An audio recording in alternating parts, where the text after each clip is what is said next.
नमस्कार, आप देख रहे हैं बहस बिहार की और आपके साथ मैं हूं विवेक। अपराध को जातीय रंग देने की कोशिश चल रही है क्या? तेजस्वी के ट्वीट के बाद ये सवाल खड़े होने लगे हैं। तेजस्वी का ट्वीट भी चलेगा लेकिन साथ साथ डिबेट भी चलेगी और सीधे डिबेट पर आते हैं बिना समय गंवाए।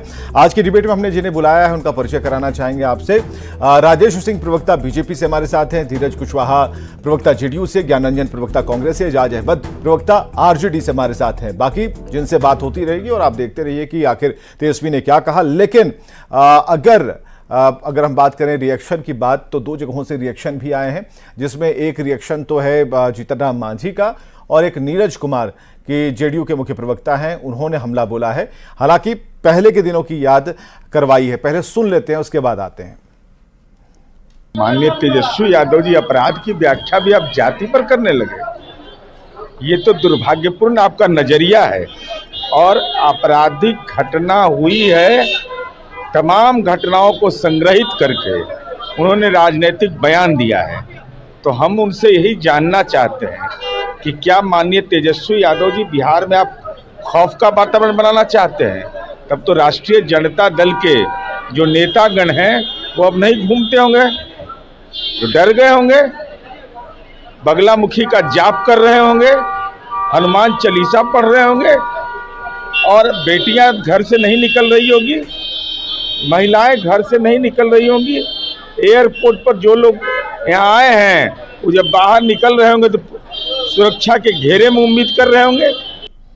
वो लोग तो खेतरा ही करते हैं। लालू प्रसाद जी और तेजस्वी प्रसाद जी कहने का मतलब महागठबंधन की प्रवृत्ति सरकार जो 2005 के पहले रही है, उनको लॉ एंड ऑर्डर पर बात करने का कोई है जगह? कुछ भी है तो यहाँ पर जो बातें हो रही है, कार्रवाई हो रही है, लेकिन उस समय तो कार्रवाई नहीं होती थी, बल्कि सीएम निगोशिएशन होता था। आज वैसा न हो रहा है, तो इसलिए तेजस्वी प्रसाद कहते हैं तो वो ही करते हैं। अभी पुराने ज़माने का 2005 के पहले का जो लॉ एंड ऑर्डर था, जंगल राज था, उस चीज़ को याद करते हैं तो सब लोगों का रुआं कांप जाता है। अभी हमारे यहाँ वो स्थिति आने का कोई सवाल ही नहीं उठता है।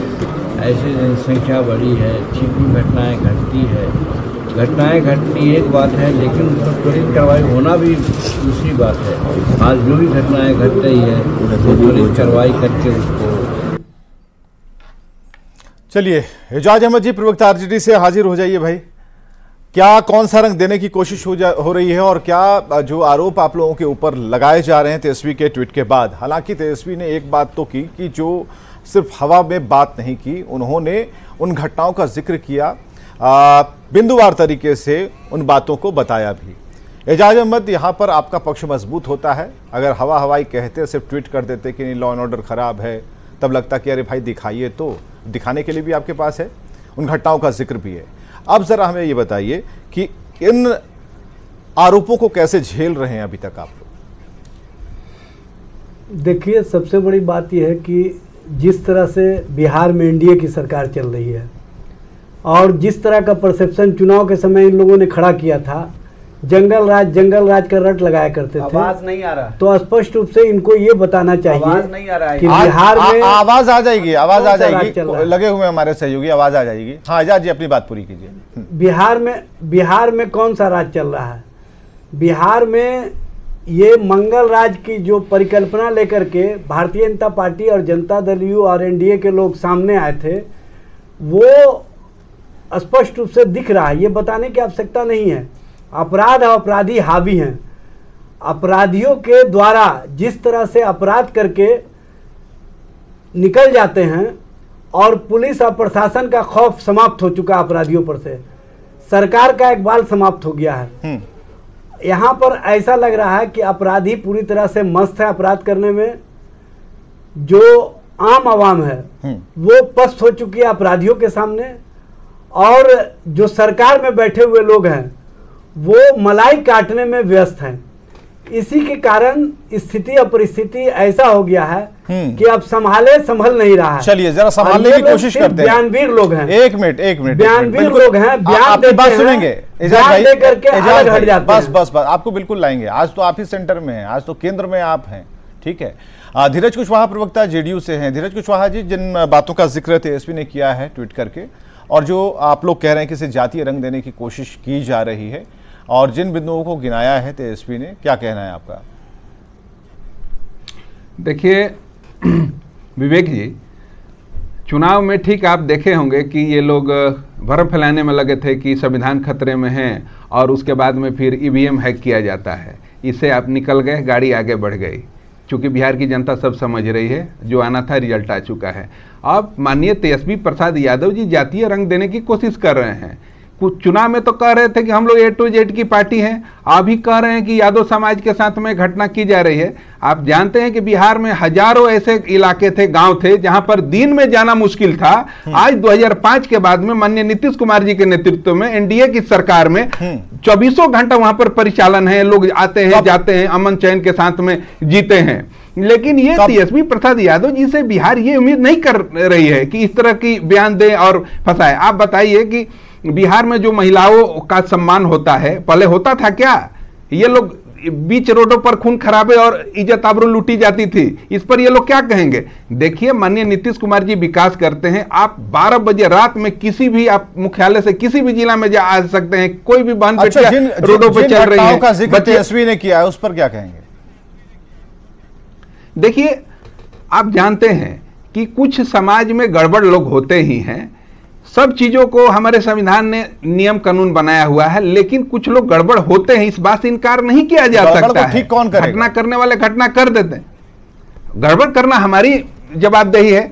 हम लोग का नैतिक कर्तव्य, हम लोग काम करते हैं। ये बात जान लीजिए, ये मान रहे हैं कि आप अपनी जवाबदेही से गड़बड़ करना इनकी जवाबदेही है, गड़बड़ ठीक करना नहीं। बिल्कुल, लेकिन अगर ये हिसाब, अगर ये यादव समाज का आंकड़ा दिखा रहे हैं, तो एक बात जान लीजिए कि आपका जब 2005 से पहले का जो भी घटनाएं हुई है, अगर उसका हम लोग हिसाब मांगने लगेंगे ना, तो पूरे लालू परिवार से या पूरे महागठबंधन के लोगों से जवाब नहीं निकलेगा। ये जान लीजिए, हाला करने से नहीं हो जाएगा। 18 वर्षों में जाइए ना, बिहार की जनता से पूछिए, बिहार की जनता सब समझ रही है। ये आप लोग के कहने से कुछ होने वाला नहीं है। बिहार की जनता आपको समझ चुकी है, आप बताने की आवश्यकता नहीं है। अरे बिहार की जनता तो समझ ही नहीं भाई, बिहार की जनता समझ नहीं रही है, बिहार की जनता भोग रही है। हमें जरा बताइए, अब जरा स्पष्ट कर दीजिए एजाज अहमद जी, जिन बातों का जिक्र ये कर रहे हैं, जेडीयू कह रही है कि क्या यादव समाज को लेकर के, जिस तरह से वो जो कहते हैं ना कि एक खास वर्ग को चिन्हित करके, या फिर ऐसा लगता है कि इसमें केंद्रित करके ये चीजें उठाई गई, जरूरी था क्या इस वक्त? अच्छे विवेक जी, ये बताइए, किसी समाज के किसी वर्ग के व्यक्ति की हत्या होती है और सरकार की शिथिलता बताती है कि कितना गंभीर है इस मामले में। तो आगे जाके किसी दूसरी जाति विशेष का भी आंकड़ा प्रस्तुत करेंगे क्या?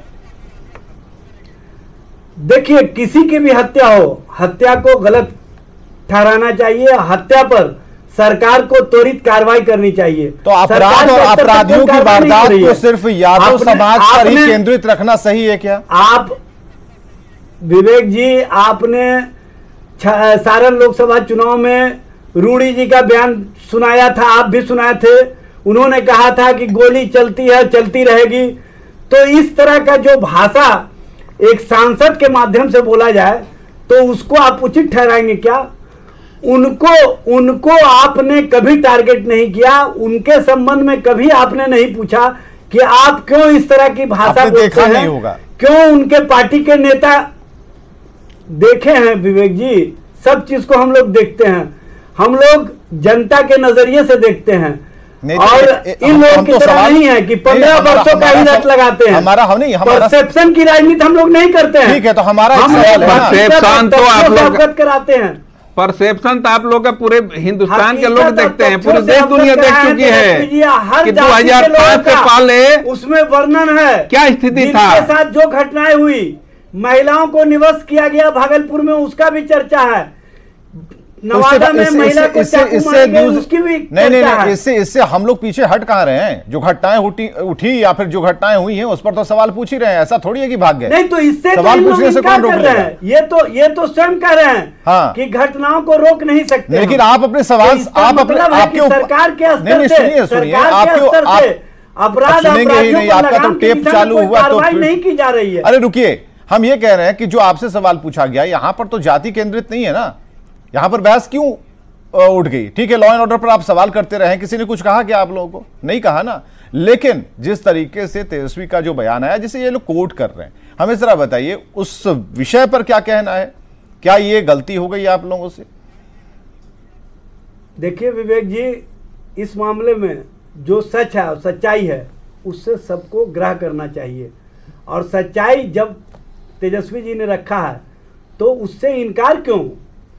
सच्चाई तो है न, जितनी हत्याएं इस चुनाव के बाद हुई है उसमें मैक्सिमम जिस जाति को कोट करके तेजस्वी जी ने कहा है उन्हीं की हत्या हुई है। ये बताने की आवश्यकता नहीं है।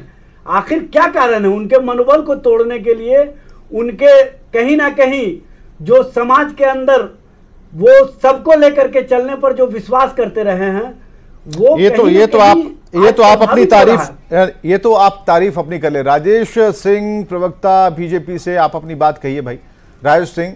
और बिल्कुल इससे जातीय रंग हम बिल्कुल नहीं देने देंगे। देखिए एक चीज मान लीजिए, जितने भी पॉलिटिकल, एक मिनट भैया, एक मिनट, जितने भी पॉलिटिकल प्रवक्ता हैं, पॉलिटिकल पार्टीज हैं, हम मठ नहीं बनने देंगे। पहले तो ये सोच लीजिए कि इस प्रोग्राम में ऐसा नहीं है कि किसी जाति विशेष पर फोकस करेंगे।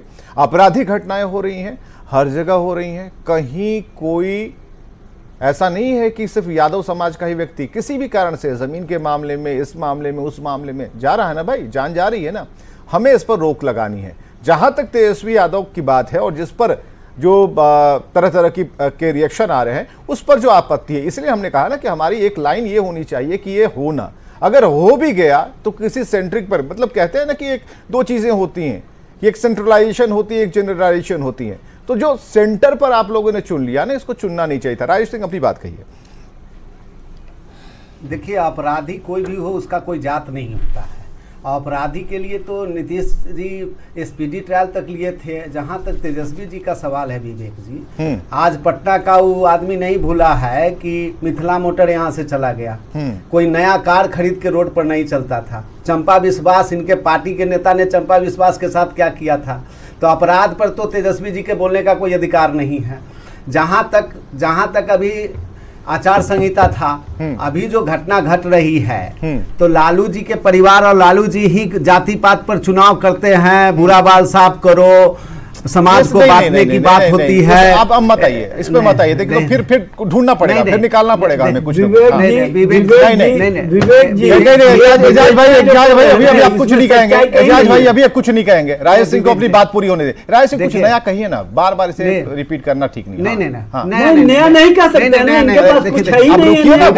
विवेक जी एक बात देखिए, विवेक जी एक बात जान लीजिए कि नीतीश जी और भारतीय जनता पार्टी की सरकार है। जब 2005 से पहले जो बिहार की स्थिति थी और 2005 से लेके अभी 2024 तक जो जितना दिन हम लोग की शासन रही, जो भी बिहार का विकास हुआ, चाहे लॉ एंड ऑर्डर की जो भी स्थिति ठीक हुई, हम ही लोगों के शासन में हुआ है। अभी लॉ एंड ऑर्डर स्थिति जो भी हो रही है, मैं आपको अपने आप अपने पार्टी की तरफ से पूरी तरह विश्वास दिलाता हूं। फिर क्या हुआ कि इस महीना के अंदर में इस महीना के अंदर में सुनिए आपने कहा ना कि यहां से हमने चैप्टर बंद किया, यहां से चैप्टर शुरू किया, खत्म किया क्या? नहीं, खत्म किया। देखिए, अपराध को तो पूरी तरह भारतीय जनता पार्टी और नीतीश कुमार मिलकर खत्म कर देंगे। आप देख लीजिएगा कि अब किसी जाति विशेष पर ही लोग फोकस करेंगे। कोई भी जाति समाज का अपराधी होगा उसको भारतीय जनता पार्टी और नीतीश कुमार के लोग उसी पर चले आइए, रिएक्शन दीजिए उस पर, जाति विशेष वाली बात पर ही रिएक्शन दीजिए। नहीं, जाति विशेष के फोकस करने से कोई जाति विशेष, नीतीश तेजस्वी जी को जाति विशेष को भावना और जाति विशेष को लेके आपको ऐसा लग रहा है कि जातीय रंग देने की कोशिश हो रही है? 100% जातीय रंग देने की, जात पात पर ही तो इन लोगों की राजनीति है। विशेष जात के लेके चलते हैं, विशेष जात के धर्म को लेके ये लोग राजनीति करते हैं। हम लोग का तो सब जात, सब धर्म, सब लोगों में विश्वास करके चलते हैं। इन लोगों को आप देखिएगा, आप कहिएगा कि मैं अलग मैं ये टॉपिक से अलग जाता हूं। हमारे धर्म की गाड़ी देनी जाती है, इनके पार्टी के लोग कुछ बोलते हैं क्या? हमारे सरकार, जब एनडीए की सरकार, कोई दंगा हुआ है यहाँ पर की? इसके पहले कितना दंगा, कितने ज्यादा लक्ष्मणपुर बात है, कितना हत्या होता था। हाँ। ये लोग अपराध पर बोलने का कोई अधिकार नहीं है, और न जातीय बात पर थोड़ा आगे वाला बढ़ते है। हैं, थोड़ा आगे बढ़ते हैं। ज्ञान रंजन प्रवक्ता कांग्रेस से, उनकी सुनी जाएगी। एजाज भाई तुरंत हम आते हैं, सबका सुनना पड़ेगा ना। ज्ञान रंजन प्रवक्ता कांग्रेस से। देखिए विवेक भाई, सिंपल सी बात है, अपराध तो बिहार में बढ़ रहा है, ग्राफ इसके बढ़ रहे हैं, और अगर ये बार बार फास्ट टेंस में चलेंगे और किसका किया हुआ किसी पे थोपेंगे तो ये तो सरासर गलत है ना। आप कहते हैं कि हमने बहुत बड़ा अचीवमेंट किया, लॉ एंड ऑर्डर को कंट्रोल किया। अरे लॉ एंड ऑर्डर को कंट्रोल किया, डबल इंजन की सरकार है, चलते आ रही, उसके बाद भी लॉ एंड ऑर्डर देखिए, हमने महागठबंधन के सरकार में बिल्कुल निष्पक्ष होकर परीक्षा भी कराया, कदाचार मुक्त परीक्षा कराया, और उसका रिजल्ट भी दिया और लोगों को नौकरियां भी दी। अभी एक ही नौकरी किया इन्होंने, एक ही एग्जाम कराया, उसमें भी धांधली हुई है। अब एनटीए का मामला देख लीजिए किस तरह से मामला चला हुआ। मैं यही कहना चाहता हूं कि आप एक जानिए, मोतिहारी पूर्वी चंपारण में, मोतिहारी जिला में कसाई थाना के दिवाली गांव में भी किस तरह की चीजें आ रही है, लोगों को डराया धमकाया जा रहा है, लेकिन कोई सुनने वाली नहीं है, सरकार उसकी सुन नहीं रही है। तो आवाज उठानी पड़ेगी ना विवेक जी, आवाज उठानी पड़ेगी, चाहे उसे हर बात में आप जात को लाते हैं। अगर व्यक्ति विशेष किसी एक ही जात को टारगेट करके अपराधी काम कर रहे हैं तो बताते हैं ना। जैसे मान लीजिए कि आज जैसे पंजाब में हादसा हुआ तो बोला गया कि बिहार के 25 लोग उस पर घायल हो गए, तो अगर बिहार में कोई घटना हो रहा है और किसी व्यक्ति विशेष एक समुदाय से ही उनको टारगेट किया है तो बताया तो जाएगा नहीं कि इस समाज के लोग के साथ ऐसे हो रहा है। जैसे पूर्वी चंपारण में एक समाज के साथ पहली बार नहीं हो रहा है ना। डिबेट तो कई सालों से हम कर रहे हैं भाई, लेकिन आज पहली बार, सुनिए, ऐसा नहीं है कि Tejashwi Yadav law and order को लेकर कोई पहली बार सवाल कर रहे हैं। लॉ एंड ऑर्डर को लेकर कई बार सवाल कर चुके हैं, लेकिन ये वाला जो चैप्टर आया ना हमारे पास, ये बिल्कुल नया है और इसे समझने के लिए नहीं तो मैं जवाब देता हूं विवेक जी, मैं आपकी बात समझ गया। नहीं क्यों, आप तो जोड़िए ना। अगर निकालना था, मैं जोड़ रहा हूं, निकालना था तो आप पूरा निकाले ना कि यादव समाज से इतने लोग, ब्राह्मण इतने, क्षत्रिय इतने। मैं वही बता रहा हूं, मैंने तो इसीलिए आपको पश्चिम चंपारण, पूर्वी चंपारण का मोतिहारी का पता ही थाने का किया जो दूसरे जात के लोग हैं। मैं तो स्पेसिफिक नहीं हो रहा हूं, मैं उस सारी डेटा को कलेक्ट कर रहा हूं। मैं ये कहना चाह रहा हूं कि आप समझिए, किसी भी व्यक्ति विशेष को ग्राफ होता है। अगर हम विपक्ष में है, विपक्ष का एक रिस्पॉन्सिबल नेता जब आवाज उठा रहा है तो सरकार को अगर संज्ञान नहीं है तो सरकार के कान में जू नहीं हो रही तो हमें आवाज उठानी पड़ेगी। अगर जाति का रंग देकर अगर सरकार लॉ एंड ऑर्डर को ठीक करती है तो जाति की बात की जाएगी, इसमें क्या दिक्कत है? क्यों सरकार ने कोई कदम नहीं उठाया भाई? क्यों किया? जब ठीक है ना, एक मिनट विवेक जी, इससे पहले आपने कल लॉ एंड ऑर्डर पे नहीं सुनिए ना, तो फिर आपको ऐसा लग रहा है कि जातीय रंग देने से लॉ एंड ऑर्डर सुधर जाएगा? ये कांग्रेस की लाइन है? नहीं, प्रधानमंत्री जाति की बात करते हैं, जब राष्ट्रपति बैठते हैं तब उसकी जाति। हम आपसे पूछ रहे हैं, आप प्रधानमंत्री तक कहां के लिए? और 19 तारीख को आएंगे प्रधानमंत्री पूछ लीजिए। हम पूरा देश संघीय ढांचा में ढसे हुए हम लोग जी, हम लोग जाते में तो ढसे। एक मिनट, अब क्या करें? अरे ज्ञान रंजन को गुस्सा नहीं आता, हमको पता है। ज्ञान रंजन को गुस्सा नहीं आता। ज्ञान रंजन भाई एक मिनट, आराम से, एकदम कूल, एकदम। हाँ, अब ठीक लग रहा है चेहरा आपका। लेकिन हम ये जानना चाह रहे हैं ज्ञान रंजन भाई कि इसको जातीय रंग नहीं देना चाहिए था, जो ठीक है, जो है ठीक है, आप सहमत हैं। और हम ये चाह रहे हैं कांग्रेस, नहीं ठीक है, मैं आपको एक पॉइंट पे, नहीं एक मिनट भाई, एक मिनट रुक जाइए। ज्ञान रंजन भाई से हमारी बातचीत हो रही है, एक मिनट रुक जाइए। ऐसा थोड़ी है कि प्रोग्राम के बाद टेलीफोन करने वाले हम लोग हैं, ऐसा नहीं, इसी पर बात होगी। तो ज्ञान रंजन भाई, जो देखिए, अभी एक बात तो आपने माना कि नहीं, ये एक जाति विशेष को लेकर जो आंकड़े दिए गए ये सही नहीं है, पहली चीज जो आप भी मानते हैं। हम ये कह रहे हैं कि लॉ एंड ऑर्डर पर अगर हमला करना है, पूरी लिस्ट निकलवा डालिए। आप लोगों के पास इतना सामर्थ्य है, बूथ लेवल पर आप लोगों के नेता हैं, चाहेंगे तो पूरा का पूरा रिकॉर्ड, और तो इतनी रिपोर्ट आती है मुख्यालय से, आप लोग उठा लेंगे। लेकिन हमें बताइए कि ये मौका क्यों दिया गया, आखिर ये रंग देने की कोशिश क्यों हो? बिल्कुल विवेक जी, मैं बहुत गंभीरता से इस बात को बोलता हूं। मैं भी ये सोच रहा था, दिन में भी मैंने इस पर रिएक्शन दिया कि आखिर ये नौबत क्यों आई। आप देख रहे होंगे कि पिछले कुछ महीनों से, जब से इलेक्शन हुआ और इलेक्शन के बाद भी बिहार में सारी चीजों को इग्नोर कर दिया गया, किसी के कान में जू तक नहीं जा रहा है। बिल्कुल अपने चीजों को बचाने में, मैंने बोला जैसे अपनी कुर्सी पाने और कुर्सी बचाने के लालसा में ही ये लोग लगे हुए और जीत गए हैं, तो उस खुशी में ऐसे बावड़े हो गए हैं कि उनको बिहार और बिहार की जनता को इग्नोर कर दिया है। तो उसे आवाज देने के लिए मुझे ये आवाज बोलना पड़ा होगा। मैं आकलन लगा रहा हूं कि हो सकता है इसे फोकस में लाने के लिए। आपकी बात मुझे अच्छी लगी, कांग्रेस ने यहां पर कम से कम इतना तो कहा कि जो चीजें सामने आई वो जातिवार तरीके से नहीं आनी चाहिए थी। ठीक है, लॉ एंड ऑर्डर पर सभी लोग हमला करते हैं। बहुत बहुत शुक्रिया, आज की डिबेट को वहीं पर खत्म करते हैं, पूर्ण विराम लगाते हैं। बात अगले दिन भी होती रहेगी, लेकिन भगवान से एक ही विनती है कि भाई कहीं भी खून खराबा ना हो, सब लोग शांति से रहें। शुक्रिया।